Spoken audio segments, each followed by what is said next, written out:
Daytime Stories with Jeri. That's me. Today I have exciting things for you. I'm going to tell you a little story about myself, and I'm going to teach you a little trick about how to learn things that might seem a little hard. When I was a young girl and growing up and became an adult, I was kind of a grouchy person. Sometimes I was mean, and sometimes I said bad things, and I didn't always do the right things. But I was in Japan, and I was far away from home, and I was not doing things, and I was very sad, and I wanted to not be sad anymore. And my dad had told me, he was in the United States, and he said, hey, why don't you try going to church? So I went to church, and there I gave my life to the Lord. I asked Jesus to be my Lord and Savior. I learned a lot of things, and I wanted to learn even more. So I wanted to be able to read this big, giant Bible. I was so excited, and I was so happy that I was like, I wanted to read all the pages in this book. I was like, oh my gosh, but it's so big. And then I got discouraged, and I was like, God, I really want to know you, but this is so much about you that I can't even do. I can't read all this. This is too much. So here's what God showed me. He showed me this cool little trick, because he's awesome like that. He showed me this cool little trick about how to learn things, anything. It could be about him, it could be about physics, it could be about learning how to sew, it could be about anything. Anything you want to learn about. First, you start with a kid's book. So what God did is he showed me kids' books first. And I started reading from little kid books. So there's one like this that I started reading to my kids. And then this is another new one, only 5 minutes. You can read some of these stories in 5 minutes before bedtime. So we had this one. And then after I graduated from these, I started reading more difficult ones like this. And this had lots more information than these two. This one had how things happened, and it had what the items were, and it had pictures, and it helped me understand, and it had maps. So then I could understand where the places were that they were talking about. So today we're going to get ready to read a series. We're going to read a series, and it's called the Bible, the Children's Bible, so that we could work our way up to reading this big giant Bible, if you want. It's pretty exciting. There's lots of amazing stories in here, a lot of amazing things that God did, a lot about God's character. It tells you who he is.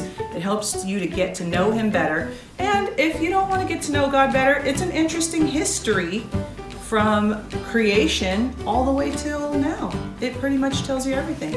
So we're going to get started, and we're going to read the days of creation. This is how God created the heavens and the earth and all that's therein.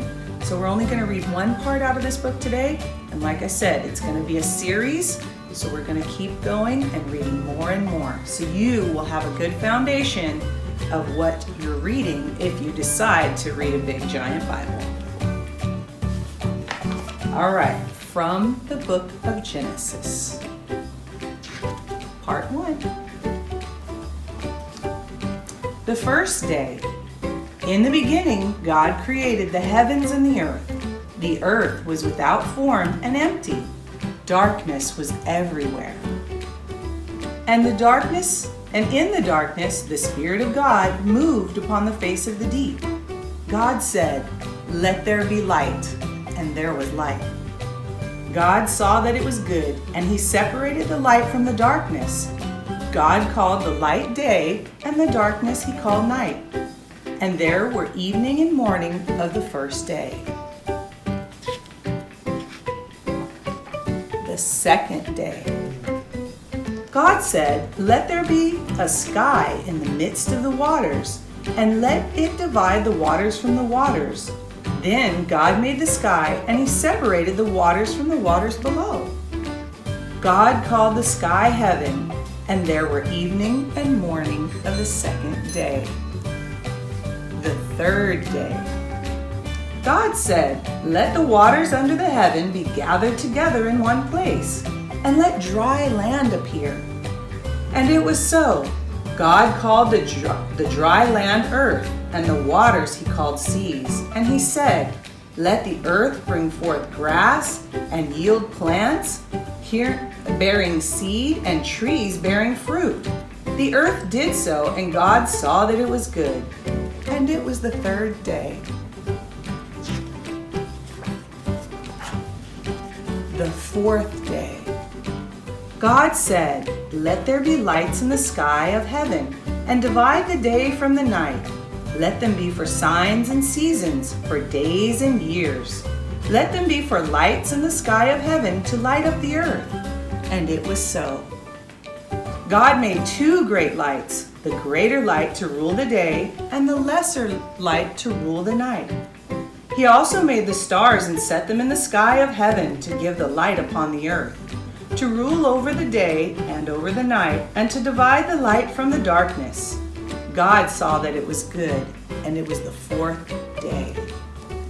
On the fifth day, God said, "Let the waters bring forth in great numbers moving creatures that have life, and let birds fly above the earth and the open skies of heaven."